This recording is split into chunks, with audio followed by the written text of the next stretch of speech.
Tabangan na usab sa Kapitolyo ang mga mag-uuma sa lungsod sa Dalaget, pinaagi sa pagpalit sa ilang naghinubra nga supply sa mga repolyo.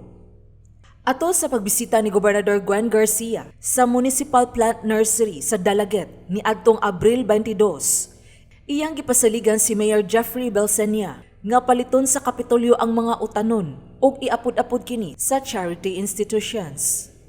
Matod ni Belcenia nga nisubra og tag 5 ka tonelada ang naani nga mga repolyo sa mga mag-uuma matag adlaw. Mas menos na hinuon kini kung itandi sa 10 ngadto sa 15 ka tonelada matag adlaw sa miaging tuig.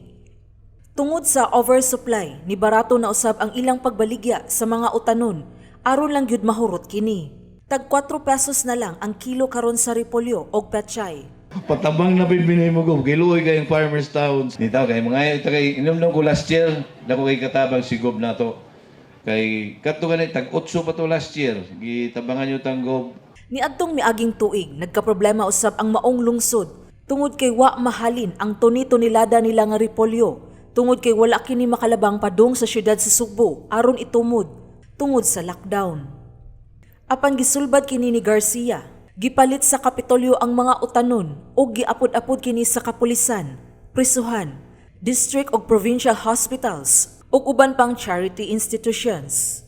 Busa di gyud ta makaantos nga magtan-aw nga maglisod in town ang atong mga mag-uuma kay kinanglan kay baw ko daghan kaayong naglisod. Lisod kaing panahon tungod adtong mga paghigpit nga gihimo. Samtang gidasig ni Gobernador Garcia ang mga tao nga mutabang sa uban pinaagi sa himuon nga community pantry nga nanaghan karon ning panahon sa pandemya. Hindot ka ina kanang pantry tinabangay lang ba? Oh, maayo gyud kaayo na. Ato nang i-encourage kay katong dunay kaya ato ibutang para sa mga nagkinahanglan. Sa pagbisita sa gobernador sa maong municipal nursery sa Dalaget, iyang nakita nga gigasto gyud sa lungsod ang 500,000 pesos nga gidownload sa Kapitolyo alang sa paghimo o pag-enhance sa nursery ug ang laing tunga sa milyon ka pesos alang sa pagpalit og seedlings.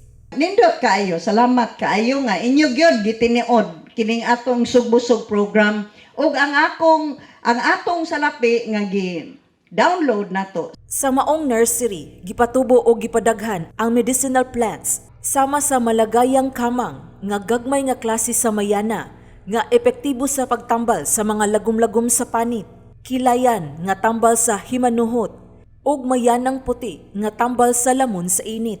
Si Engineer Expedizitas Linares, Municipal Agriculture and Natural Resources Officer sa Dalaget, nagkanayon nga iyang mga sakop mooy nangita og nagsusi sa mga tanom nga magamit sa alternatibo og tradisyonal nga pagpanambal.